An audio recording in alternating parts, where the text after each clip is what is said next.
Memang bersoalan kurban, saya jujur saja selama di Indonesia masih banyak salah pemahaman terhadap kurban. Dan saya pernah berkata, memang Islam kita di Indonesia Islam keturunan. Ya, jadi asal tahu saja.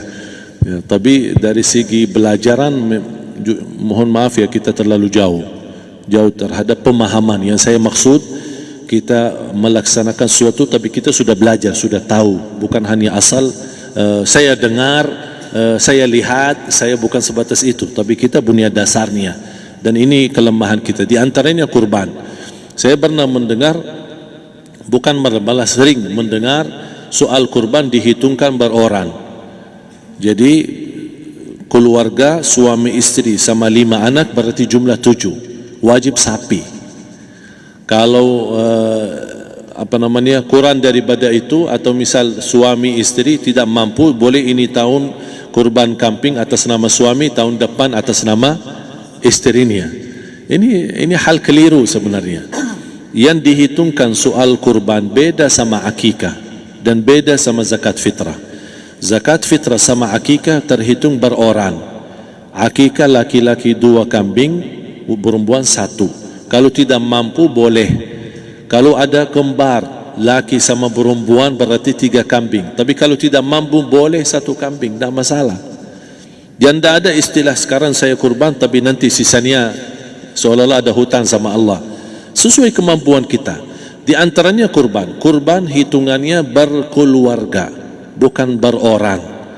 Buktinya Rasulullah SAW dan juga cerita Nabi Ibrahim. Ketika Nabi Ibrahim mau sembelih Nabi Ismail, Allah turunkan apa? Mengganti sembelihan Nabi Ismail dengan ekor kambing dari surga. Berapa ekor kambing? 1. Padahal Nabi Ibrahim punya istri 2 dan anak. Ada istri Siti Hajar dan Sarah. Kemudian anaknya Ismail dan Ishak. Berarti semuanya berapa? 5. Kenapa Allah tidak turunkan 5 ekor kambing? Karena hitungannya memang 1 keluarga. Yang kedua, Rasul sendiri sembelih 2 kambing. Pertama, Bismillah atas nama Muhammad dan keluarga Nabi Muhammad. Padahal kita tahu keluarga Nabi Muhammad SAW termasuk keluarga besar. 11 istri, belum lagi anaknya, laki-laki sama perempuan. Ada yang hidup maupun sudah mati, sudah termasuk semua. Yang hidup maupun mati. Yang kedua, Rasul sembelih sembelihan yang kedua atas namaku dan umatku. Umatnya berapa miliar? Cuma 1 ekor kambing. Kenapa Rasulullah SAW berkurban atas nama dirinya dan umatnya? Saya mengambil salah satu di sini tanda sayangnya Rasul kepada umatnya. Jadi saya selalu berkata, orang miskin yang tidak mampu berkurban seharusnya bangga di hari kurban, karena Rasul sudah kurbankan duluan atas nama dia. Jadi terima kasih ya Rasulullah, ingatkan kita. Yang kita tidak mampu, Rasul sudah. Bahkan kalau Rasul sudah kurban atas nama umatnya yang tidak mampu, berarti sudah terkabul. Kita aja belum tahu kabul atau tidak kalau kita berkurban. Tapi kalau Rasul sudah terjamin makbul. Oleh sebab itu, hitungan kurban itu adalah 1 keluarga. Misal, bapa punya istri, punya anak. Itu kalau mampu sapi silahkan. Mampu 1000 sapi silahkan. Kalau soal kemampuan tidak ada masalah. Tapi kalau soal kewajiban, tidak ada wajib lebih daripada 1 ekor kambing. 1 ekor kambing. Misal, kalau bapa punya istri 4. Misal. Cuman ini misal. Ya. Istrinya 4. Setiap istri anaknya 10. Berarti jumlah berapa? Anak 40, istri 4, berarti 44, sama bapa 45. Wajib 1 ekor kambing saja, cukup untuk semua ini. Tapi kalau soal mampu, ya silahkan. Mau 1000 kambing boleh, mau 1000 sapi boleh. Tidak ada yang melarang kalau soal kemampuan. Dan kalau kita mau sembelih, Bismillah atas namaku dan keluarga. Tidak perlu bawa data-data nama keluarga. Jadi disebutkan tukang sembelihnya ada capek menunggu sambil sebutkan nama-nama. Tidak perlu. Udah Bismillah atas namaku dan keluarga. Termasuk kata atas namaku dan keluarga, termasuk orang tua yang sudah meninggal. Termasuk orang tua yang sudah, karena kita adalah hasil daripada orang tua. Itu sudah termasuk, tidak perlu kita sebutkan. Ada sebagian ulama membolehkan kalau kita mampu, mau khusus kambing atas nama orang tua, tidak masalah kalau kita mampu. Tapi kalau kita tidak mampu, itu sudah termasuk orang tua kita bersama keluarga besar kita. Ini salah satu kenikmatan, dan ini termasuk juga sedekah yang berguna bagi orang yang sudah meninggal di keluarga kita. Wallahu ta'ala alam.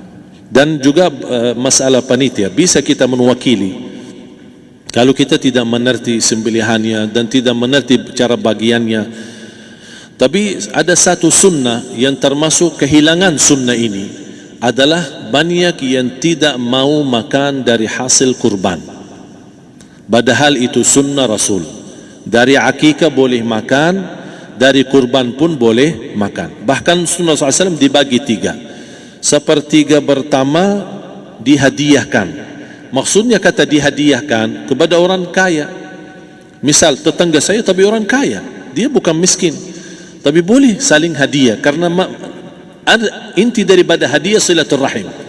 Ada keluarga kita termasuk mampu, tapi saya kasih, ini alhamdulillah saya sembelih sapi. Barangkali dia tidak mampu, cuma sembelih kambing, udah kita dapat daging kambing, dia dapat daging sapi. Tapi dengan niat hadiah, bukan sedekah, karena dia bukan orang miskin yang menerima sedekah. Yang sepertiga yang kedua adalah sedekah. Sedekah itu termasuk orang miskin.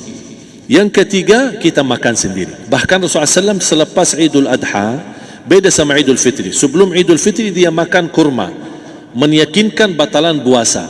Tapi kalau Idul Adha tidak makan dan minum sebelum salat, kenapa? Bukan berarti tidak boleh. Tapi Rasulullah SAW ingin pertama pembukaannya, buka sarapannya atau makan di pagi harinya selepas Idul Adha adalah dari hasil sembelihan kambing itu atau dari kurban.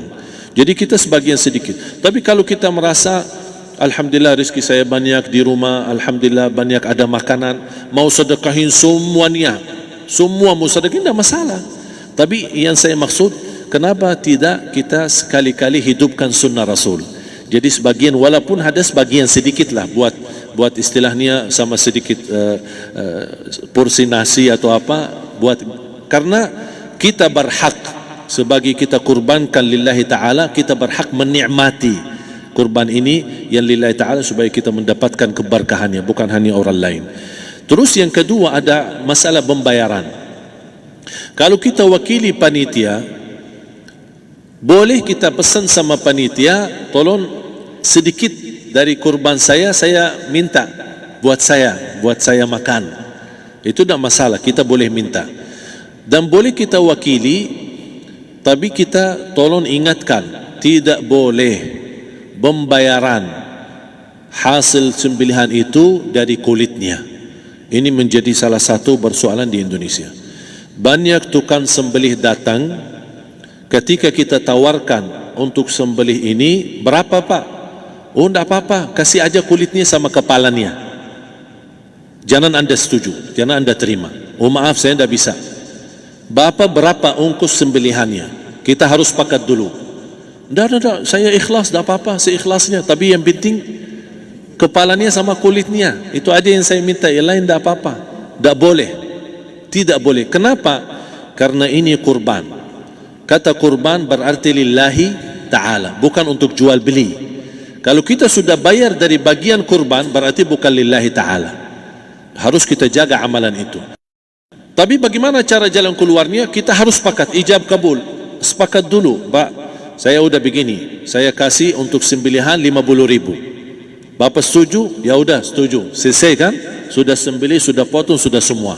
Lepas ini semua kita kasih ongkos 50.000 ongkos sembelihannya. Habis itu, Pak, kulitnya sama kepala hadiah buat Bapak. Itu dah apa-apa, dah masalah. Tapi bukan untuk bayar sembelihan.